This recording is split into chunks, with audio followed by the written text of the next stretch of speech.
Donc il y a faux débat pour nabato ba yebité. Bato yo ba yebité. Chanteur n'y se doit yembara na matanga na libanda na concert. Jamais tu as yembala mon avant yo yembala mon ba tchaka ba fait toujours na micro to yembela. Ben autotune ça quoi il fait wana. Ama mes amis tombés les amis tombés. Arrêtez la musique. Arrêtez. Katazoba. Big up la famille, Mbote, bonjour, soit bonsoir, ça dépend de l'heure à laquelle vous allez tomber sur nous. Boalwood TV, Tangawisi TV, nous sommes de retour avec ce nouveau numéro de Katazoba qui est diffusé sur les deux chaînes. Et voilà, toujours avec la vôtre Eagle Woman, mère des aiglons, la boalisation, la gourou de son temple. On est de retour et c'est un plaisir pour nous que nous soyons là pour vous et c'est aussi un grand plaisir de vous savoir les nôtres. Plaisir y a trop, tokutani lisusu, kande topangana déjà. Restons ensemble, il n'y a pas de souci.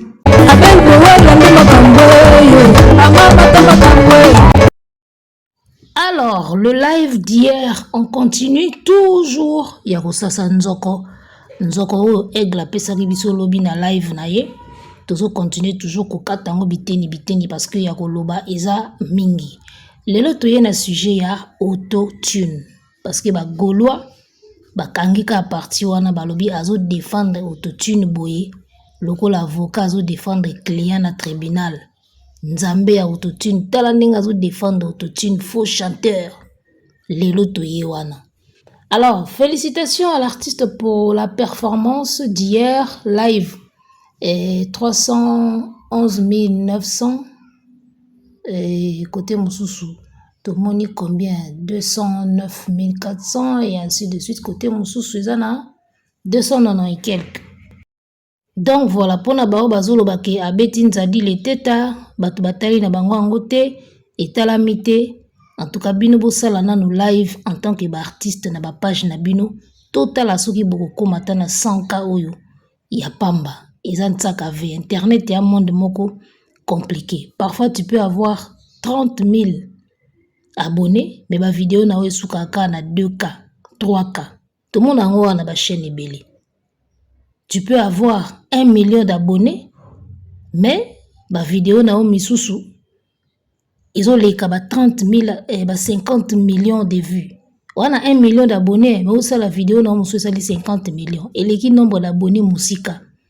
Donc, parfois, on peut avoir plusieurs abonnés et faire moins de vues. Parfois, on peut avoir moins d'abonnés et faire beaucoup plus de vues que les canaux 10 fois nombre d'abonnés dans la chaîne. Donc, YouTube est un monde moins compliqué. Il y a un biso quadra à tout na plateau ya Jean-Marie Kassamba. Ndenge nini nazaki na 2 millions na la chaîne ya kala. Tant on a sali chaîne ya sika, na ko même pas ko atteindre 1 million. 2 millions na bazalaki kuna bako katisa mbala moko te ba na chaîne ya sika. T'expliques à que ça ne se passe pas comme ça. Parce que les abonnés, il y en a qui disparaissent, il y en a qui meurent. Moutoumso s'abonner pas na lelo, lobi batuti na mutuka kufinaï. Abonnement na etikali, mais il n'est plus, la personne n'est plus pour liker, à commenter, à yana ba live, à sa sauter. Compte na etikali, code na yemoka mutayebi, donc voilà. Makambuzagi belé. Na ba abonnement. Donc, ce que artiste, même si on a 10 millions d'abonnés, 1 million, 5 millions na ba page na ye, ce qui n'est pas live, comme déjà 200 et quelques. Et ça déjà performance yaya. Et ça performance. Vous avez so tembe beau vérifier. Au moins on a 1 million d'abonnés na TikTok. Mais sur toutes ces vidéos, au moins la vidéo bêta 1 million et à tam sur 5. Et tu les bêta à 30K, 50K, 100K, 200K. Si vous avez tous les 1 million, il y a un moment batalaka, il y a un moment batalaka pété. On peut rester abonné, mais là on peut écouter totalité. La preuve, biso awa. Tu as 8000 abonnés déjà. Hein? 9000, hein? 9000 abonnés. Ozomona. Mais au monde, pour te bêta 9000 vues, et ça n'a pas si, hein? Vous avez une chaîne à 9330 abonnés. Boalwood TV. Mais pour vidéo, moi, je à 9000. Ils ont passé. À 5000 et comment passer. Vous avez sur Tangawisi TV à Wakaka. Tu as 15 000 abonnés. mais au moins on a vu ta mususu un cas et commaté. Donc voilà, bravo à l'artiste pour sa performance. Il y avait beaucoup du monde sur son live d'hier. Bah dongolomi soka mutu ba oyo kapasi po bango ba ça la même pas la moitié ba vu oyo aigle sali na ba live na ye. Ba mise bele ba ça même pas la moitié nango. Ozomona. Donc avant de côté na débat autotune, il y a le rôle là débat moko ba zoba ya ba ngulwa ba yaka nango kala. Bangula bayaka na débat moko kala balobi Fally azana 1 million d'abonnés. Mais pose un disque d'or, il y a 50 000 exemplaires. Et ça mais là pourquoi? Bagola mutu bayaka na ba débat wana. Ngapi na saila bango débat. Et wana chaîne ya Ferry na ne komi 1 million d'abonnés. Te pour faire comment na 1 million d'abonnés na YouTube na ye. Et Ferry azaki na 500 000 abonnés. Même si bango siko na bibo bino siko bozo disque d'or te pona nini na kati ya 500 000 ba 50 000 les a combien 50 000 parce que pour un disque d'or il faut te ka 50 000 disques siko na kati ya 500 ba 50 les a combien de 50 000 et dans la kati ya 500 000 abonnés ils a ta fois 5 ou fois 4 mais ana disque d'or te ata moko Ozomondo ba débat mususu ezalaka nango faux débat quoi. Au monde, la minute où ce qu'on fait rigoler comme on a 1 million d'abonnés na YouTube. Pour un 50 000 ba ko sombele disque te poids un disque d'or. Donc, ba débat moko boyaka nango ezanga ya mo mutu na makolo. Alors, parlons maintenant de autotune comme effet et ainsi de suite. On va suivre les explications. Il y a Monsieur Leblanc. Nabi kombo na été to benka Monsieur Leblanc ndenge a expliqué ango bongo tokozonga ngana pakola couleur katazoba sur Tangawisi TV katazoba sur Bollywood TV. Désormais nous sommes sur les deux chaînes. Désormais batata ba mama bandeko toza ko émettre sur les deux chaînes ozuna Bollywood otali ozuna Tangawisi otali pekaka. Donc aidez-nous vraiment tomatisa Tangawisi TV et à rejoindre Bollywood TV pour nyonso et à kaba chaîne Nabiso. Alors, débat sur autotune. Bangula balobi azo défendre autotune makasi po azanzambe ya autotune. Toyo kananu, que dit l'ingénieur ya Mundele? Autotune, franchement, on est en 2026, donc en fait, l'autotune, c'est quasiment obligatoire. C'est-à-dire que celui qui n'utilise pas d'autotune, il est à l'ancienne. Il est archaïque. Voilà. Donc c'est plutôt le problème inverse. Ah bon? Tu vois. Et après, tu peux choisir de l'utiliser plus ou moins, comme un Nino qui va le mettre à fond, ou un Fally qui va le mettre un peu moins. Mais l'autotune, ça se met partout. En fait, tu mets la gamme de la musique dans l'autotune, ça te corrige un peu les notes, et ça va te donner cette couleur vraiment de la musique actuelle, quoi, tu vois. Et voilà, après, tu peux l'utiliser. Tu vois, un Nino sans autotune, il n'existe pas. Non. Donc ça veut pas dire que ça enlève au chanteur. Identité. Ouais, voilà, ça enlève pas son identité. Il s'approprie l'autotune. Et il va... ça enlève rien, en fait, le talent, il est là quand même. L'autotune, c'est juste un outil qui te permet de faire le son, tu vois, actuel. Oui, un peu le raffiner. Voilà, ça modernise. Voilà, ça modernise. Merci Alban. J'ai bien aimé son... Voilà, j'espère que Toyoki Mundele, Fally pe alobaki, parti à Fally pe Toyoka Kiango. Ngana isuku kana pakola couleur. Balobi langue ne tombera jamais. Langue na Tangawisi, langue na Bollywood. Et on va continuer comme ça. Alors, Tolandi ingénieur Mundela lobi l'autotune, celui qui l'utilise pas, il est à l'ancienne. D'accord? Il est à l'ancienne parce que Yangonde, ça fait partie de la nouvelle technologie. Alobi, tu mets un peu d'autotune, ça te corrige un peu les notes. Ça rend le son un peu, hein, moi, bien, ça va moi bilinguement, ça va moi genre. On a un ingénieur à Mundele à lobby. Alors, le fait que autotune et corrige la note, pour na bato ba koma na ba note te, ba gola ba monaka, yango nde ezalaka grave. Donc, ngambo oyo autotune et mema et pas ya ba goloa ezaka pour corriger la note. Alors que il ne fait pas que ça. Autotune a corrigé la note, en même temps, azo pesa pe moins bilingi moko boye na voix. Alors soto ke na ndenge fali alobi ke mutu moko te ayembaka na voix na ye normal ebimika ndenge wana na disque ba ingénieur batushaka yango toujours. Alors ba effet wana batiaka na studio bino boyebaka bakombo nango te bino boyebaka autotune yango botelemela autotune. Ta mosusu boyebaki mpe bakombo ya ba effet mosusu wana peut-être bolingai mpe bobanda kotelemela yango. Bon, moi je comprends que botelemela plus autotune parce qu'il corrigeaka ba note. Parce qu'un artiste, un chanteur normalement, il doit arriver na ba note sokazo yemba. Alors le fait que autotune et dakabato ba koma na note te ba koma ngambo autotune mema yango wana. Et comme lokola outil ya ba faux chanteur. Alors que pas forcément.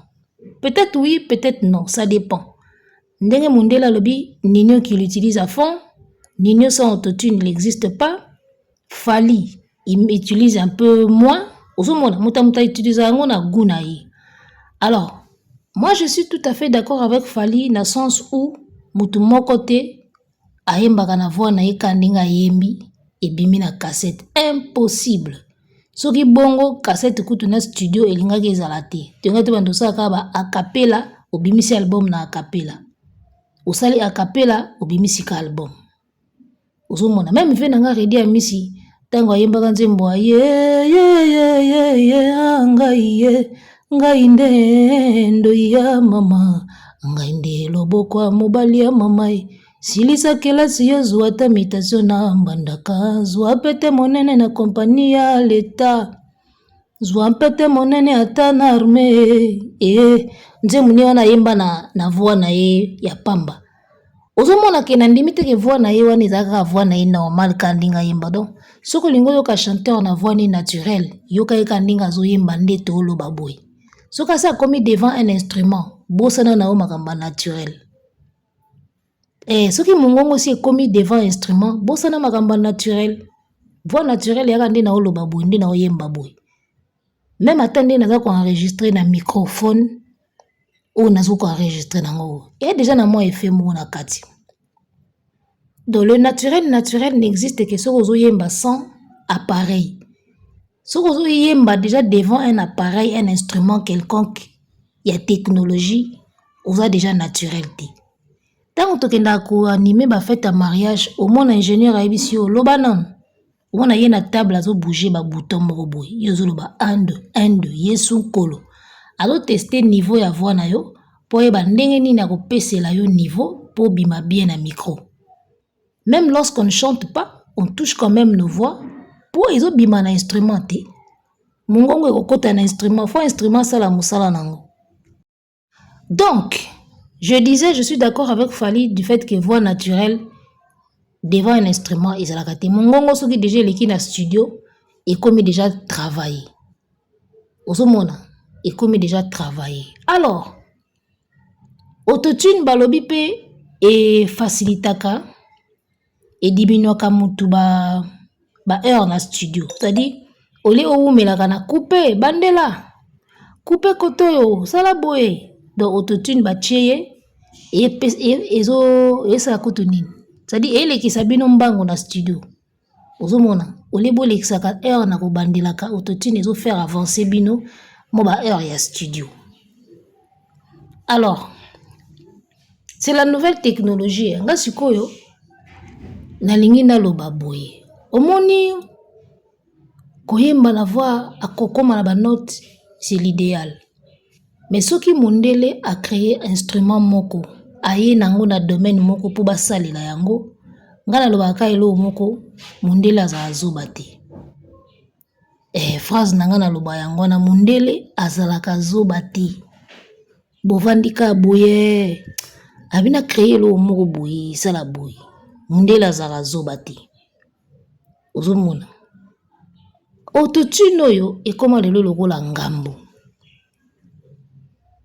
Obi autotune ezaka lokola tango tubanda ko yemba na kala bakoko na biso baza yemba na kala na voix normale azoyemba na matanga azoyemba na ba fête tika Mundele mutaya na idée ya osala studio d'enregistrement nayoka kutu premier artiste oyo enregistré na studio za katabulei c'est-à-dire studio d'enregistrement tango yaki musicien liboso akoti sa voix na studio qui voit yemba sko na ndenge ya matériel na yoka ezaka tabulei nde na mona quelque part ba komaka artiste à liboso enregistra disque na studio ozomona. Alors invention ya technologie eyaka pamba te eyaka po alléger souffrance ya biso bato. Moto ya salaki mutuka amonaki ndenge tozobeta makolo ba centaine de kilomètres na makolo. Mutu fois beta 100 km na makolo, 40 km na makolo pour se déplacer. Mutu ko inventer mutuka lelo tokoma ko parcourir ba kilomètres yo vandi kaka mutuka ezokende. Et alléger souffrance na biso. Mutu oya créaki micro. Pour bakoko bazala ko yemba déjà na voix na bango. Mais baye ko sala micro pour nini?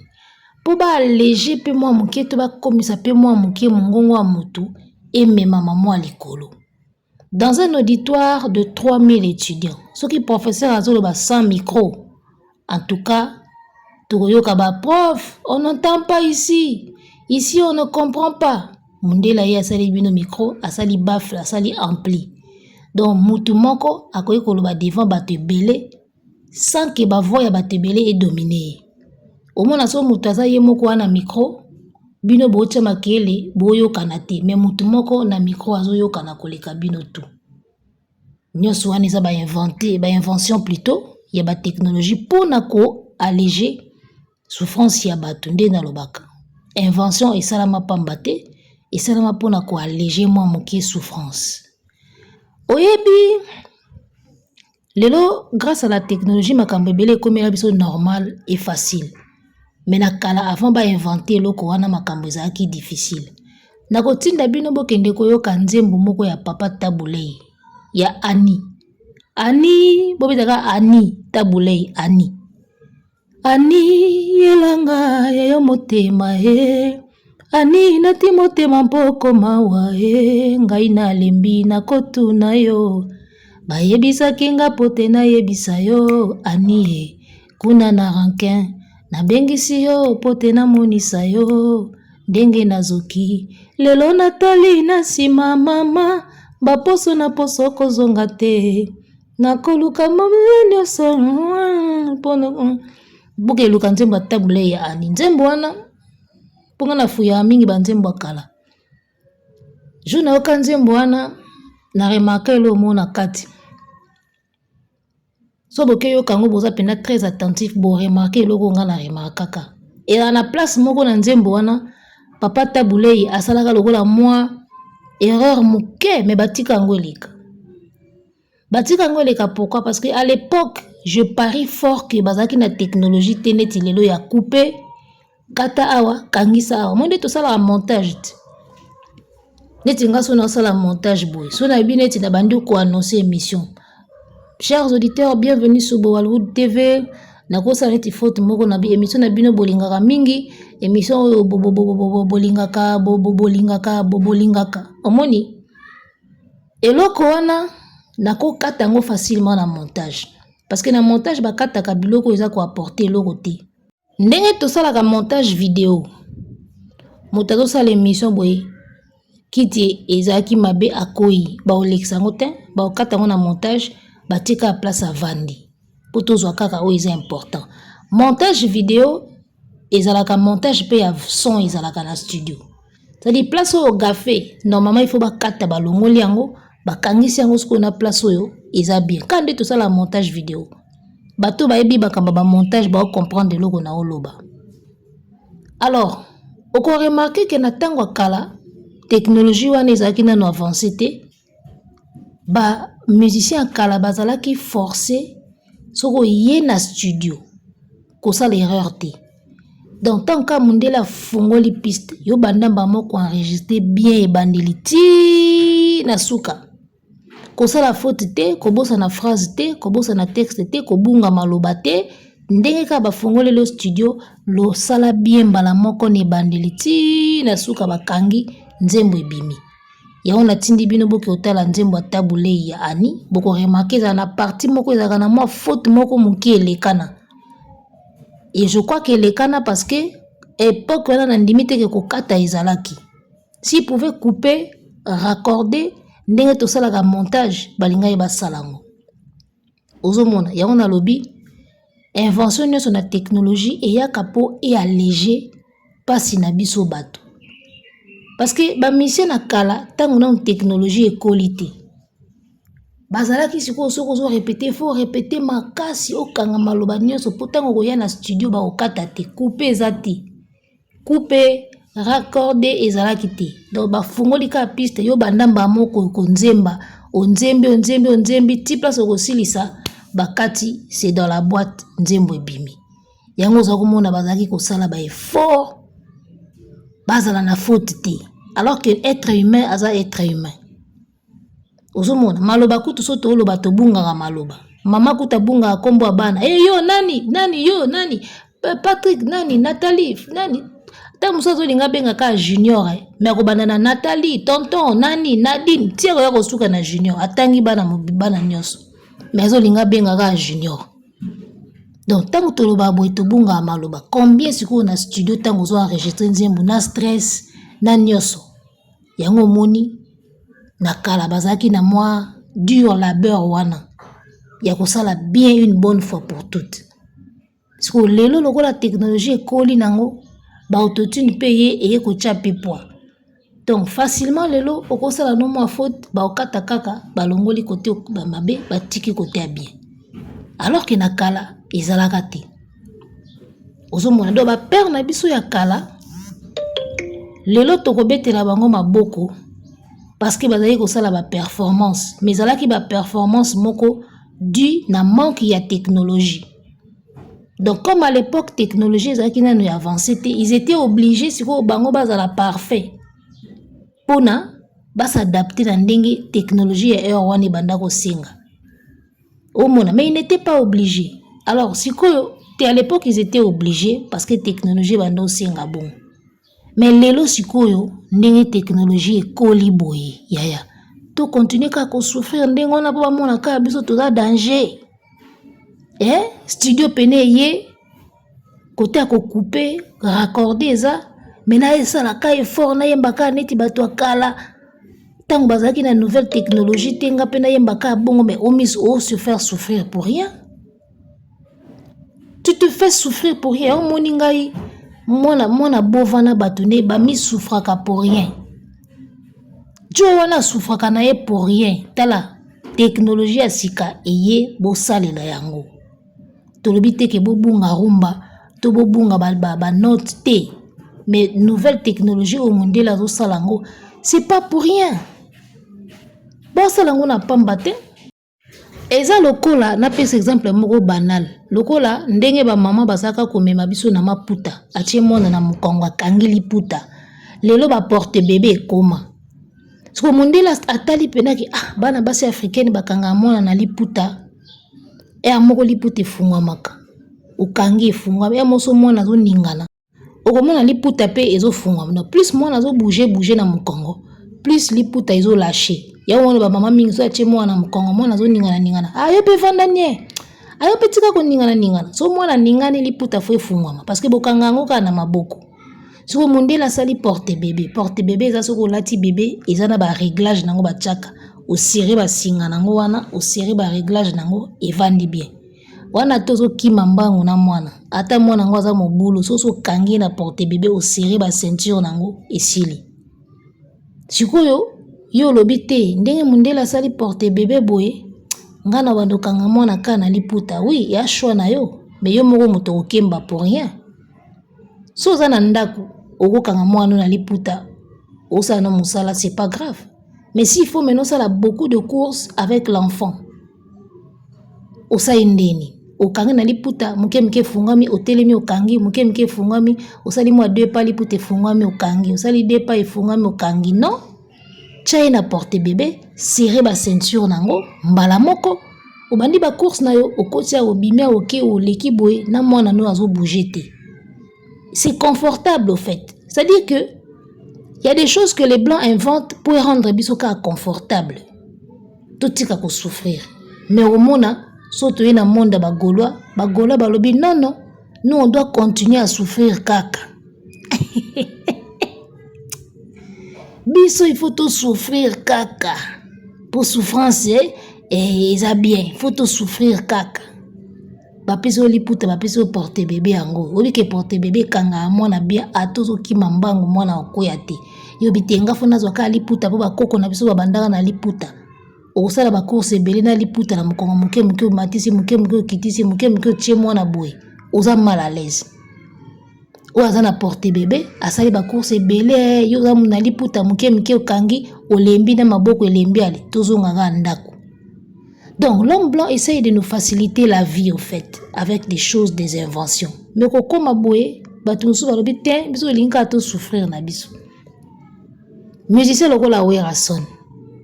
Soki bwana autotune te na studio. Boko salata un mois. C'est qu'au studio wana bafuta yango par séance, par minute. Un mois na studio. Okofuta mbongo ebele bongo pona un mois na studio po yemba ka bien. Ale tango ba clip ekoya sala promotion okatani tia autotune wera yemba mbangu et faciliter biso makambo toleka. Le temps aussi c'est de l'argent les gars. Quelque chose qui te fait gagner du temps, il faut l'utiliser. Parce que time is money aussi. Si l'autotune te fait gagner du temps dans le studio, utilise ça, gagne du temps, passe à autre chose. Parce que les artistes n'ont pas que ça à faire les gars. C'est vrai que la musique, ils ont moussa na bango, gagne peine na bango, et les saka bango, mais ils n'ont pas que ça à faire. Il faut si sa studio, il faut qu'il y ait des benda ben pour na ba clip, il faut qu'il y ait des producteurs qui ngandi, il faut qu'il y ait famille nae, ata la bana nae. Ils n'ont pas que ça à faire. Yango wana si autotune peut te faire gagner du temps dans le studio, utilise-la et gagne du temps. Basala ki yango pambata. Après on s'en fout les gars. Fali obo komisa lelo monsieur autotune, Fali. Vous avez la mémoire moukousé pour vous rappeler que ce Fali là nous a émerveillés sans autotune dans le quartier latin. Qui utilisait de l'autotune dans le quartier latin? Personne. Boyemba Laurent Lorenzo, ils ont autotune. Bolangwara ngondeni, Bobina ngondeni. Fali dans le quartier latin, il n'utilisait pas l'autotune, mais ce Fali là même qui vous a émerveillé. Obo komisa DiCaprio la merveille. Kaka yewana. Soka ti autotune lelo et comme ngambo. Il a commencé par être d'abord un chanteur, un vrai chanteur et un bon chanteur. Avant ya gotia ba autotune nae. Abandi na ngota. Tango bozo bina Laurent Lorenzo bozo langwa. Bongo nanga. Isumu nanga pona lingi yo e bongo nanga. Na bengi yo na telefone oyambi wi. Yoka telinga telefone. C'est vrai que linginga lisusu te niki menga mama Barcelone nanga ye kala utakala fatu ilunga yozalaki pese na zando basasa magi mayuma me pokolela gomi pese na kati ya molange boyemba ngo sans autotune bolingango boyemba epucha zaki na autotune te yalinga kakutu te na silikanisa yale yaladiso na nanga ye banje mwana tu ezaka na autotune te ninelo monende ngoma zanonga ba feti yango esi ebelemi wapi yo eyo banzanga lovenga autotune ezalaka te bolinga kango ya monene kolinga lelo chéri fini kanga liputa mama bolinga ngo sans autotune. Il vous a déjà convaincu sans autotune. Si vous avez le bien mis autotune, vous pouvez ça moi bien et raccourcir ma timing na studio. Amemi ngambu ya nini. Les gars, ezakande na lobby, toute invention ezaka po et alléger souffrance ya bato, po et soulager biso et tia biso mo à l'aise. Ceux qui yo lingi ko souffrir na yo à l'ancienne. Et talio bravo. Oya moni ke fona na adapter nanga style ya kilelo na zala nanga à l'aise et tianga mo à l'aise et soulager nga. Tant mieux. Ozomona tant mieux. Et loko yeko tia yo à l'aise confortable. Olinga ngo to libité nga fona souffrir kaka à l'ancienne. Fona kemba kande ba vie na biso ba ko kemba na kala. Ba kemba parce que la technique de couper, raccorder ezalaka te à l'époque. Yango ba kemba. C'est autant de technique wane yi po bato ba kemba li soute yo lobi tenga il faut na kemba na kaka ndenge na kala ba vie ba kemba. Bravo, bonne chance na ko kemba na yo mais rapporter au père. Oyemba ça son autotune, personne ne calcule cette chanson. Moto ayembi na autotune, tout le monde kiffe, tout le monde adore. Tout ça indine. Eh? Oyembi sans autotune, okembi nde ba vie ba kembaka kala, moto okipe nzembo yango te. Arrêtez la musique. Arrêtez quoi?